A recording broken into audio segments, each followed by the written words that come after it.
So, kamusta po mga ka-Streetwise? Ako po si Takeru Miyamoto at welcome po sa aking munting channel. So, mga kababayan, alam niyo kung ano nakakatawa dito? Nung nakaraang linggo po kasi, kumalat po yung balita na meron pong nakidnap sa international school.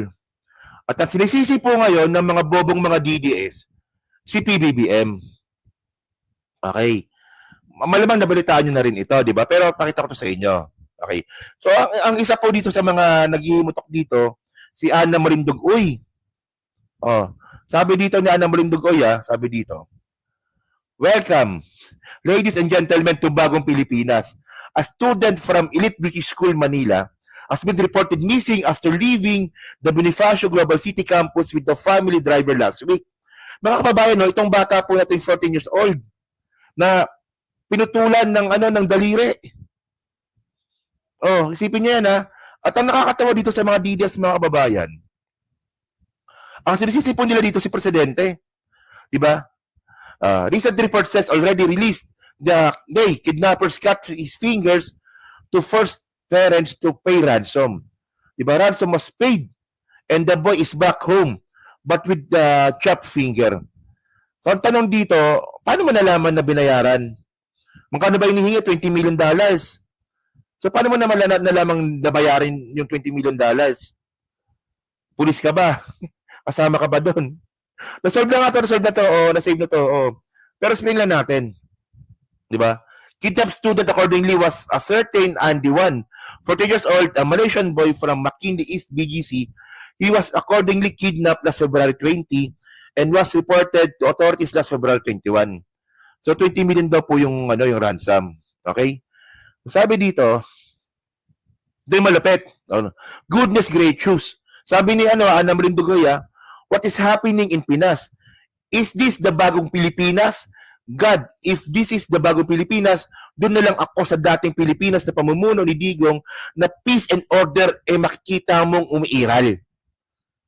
Actually, mga kababayan, ang dami na po nag-comment nito.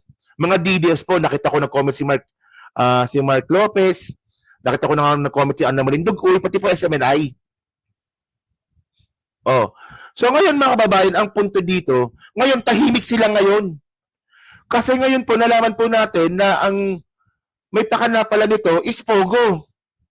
Yung mga naluging negosyo sa Pogo. 'Di ba? So sabi niyo dito, alam niyo malupit dito?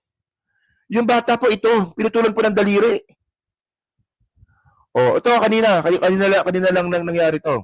Watch BGC student reunites with his parent being kidnapped by the syndicate allegedly linked ito Pogo. So, actually may video dito, no? Play natin yung video. Tignan nyo, Bobo sila, ang bobo ng mga DDS, no? O nga pala, no? Ano na pala nangyari dun sa trentang sabongerong nawala? Hanggang ngayon, hindi pa rin solve yun, di ba? Oh. So ito, tinan nyo to, Chinese. Have you talked to your son already? Not yet.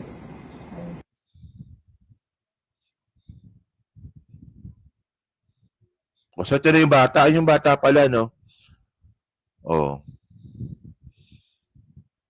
Wala na, pinutuldan na talaga yung daliri eh. Tinignan ng nanay. Ngayon mga babayan kasi ito. Chinese.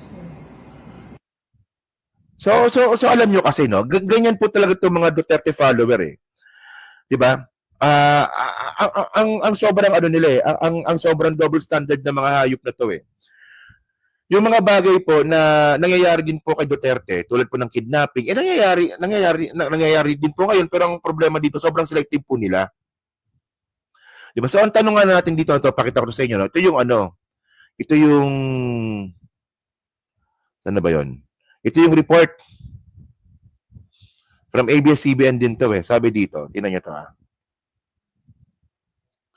Yan, okay. Ito kasi si John B. Crimulya. Okay. Ba't ganito to? Wait lang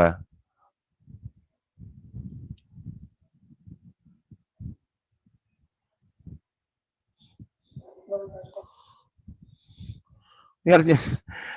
Huwag itong laptop ko, busy na laptop to. Dalawa ba to? Wait lang ah. Wait. Ayan sa laptop ko, busy na. Tatapakita ko ulit. Busy na laptop to.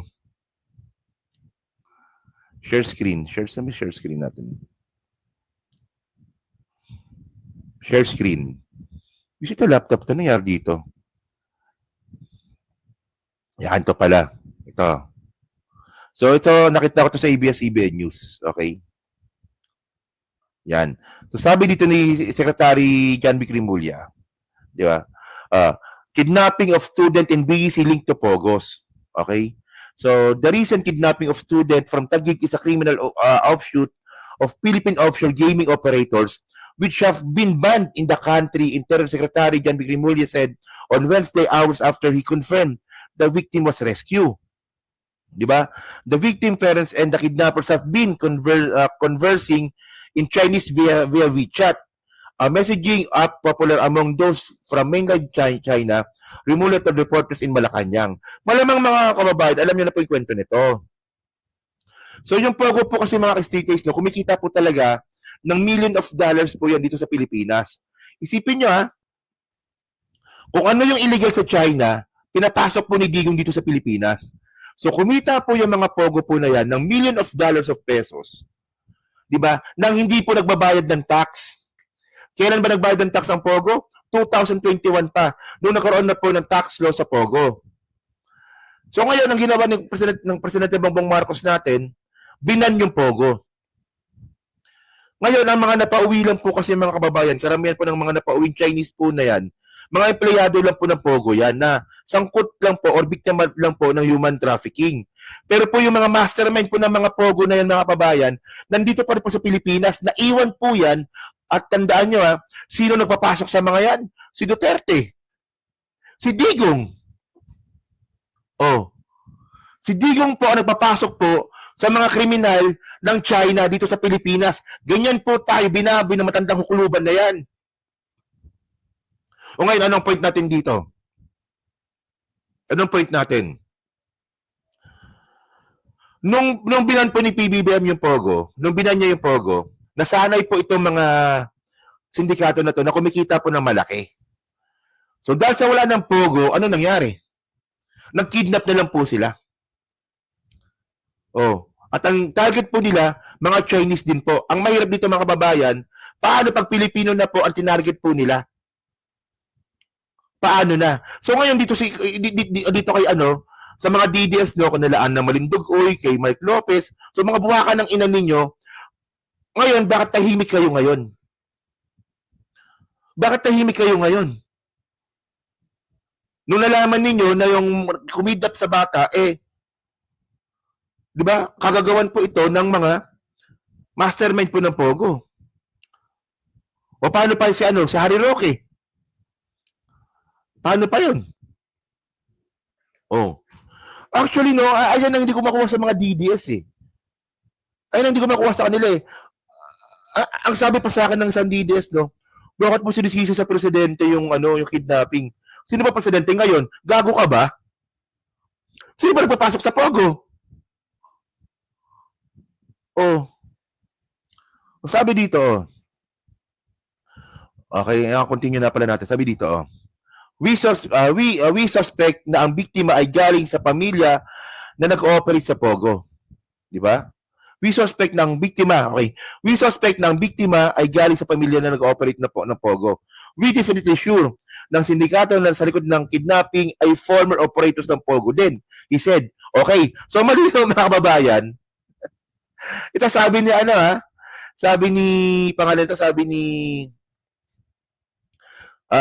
John B. Crimulya. Di ba? Sabi ni John B. Crimulya, mga kababayan, yung biktima daw po, dating operator ng Pogo. Ganoon din daw po yung suspect ng kidnapping. So sila lang din pala yan. Oh. Takero, akala ko ba nung sarado na yung Pogo? Ba't may Pogo pa din? Puta. Sa tingin nyo ba ganun na ba kadali yun? Ang importante dito mga kababayan, huwag kayong tanga. Ang importante dito mga kababayan, meron na pong polisiya ang presidente na bawal na po ang pogo sa Pilipinas. Ngayon, may lulusot pa rin po talaga yan. Pag illegal mga kababayan, ilulusot pa rin po talaga nila yan kasi nga po kumikita sila ng pera. Takero, di ba yung pogo, pinalitan lang ng pangalan IGL? O saan mo narinig yan? Sa mga DDS. Tanga ka. Pati po IGL, ban. Oh. Di ba? Pati IGL po, ban. Yan tayo eh. Oh. Mukhang hindi nyo talaga alam yung sinasabi ninyo. Mukhang hindi nyo talaga alam kung ano pinaglalaban ninyo. Alam nyo nung anong nakakatawa dito? Pagkatapos na lumabas na po yung balita na ito po isang sa Pogo, tahimik yung mga DDS. So, paano ngayon yung pinakalat ninyong balitang peke? Di ba? Ang sinasabi ninyo, hindi kami peke yung balita.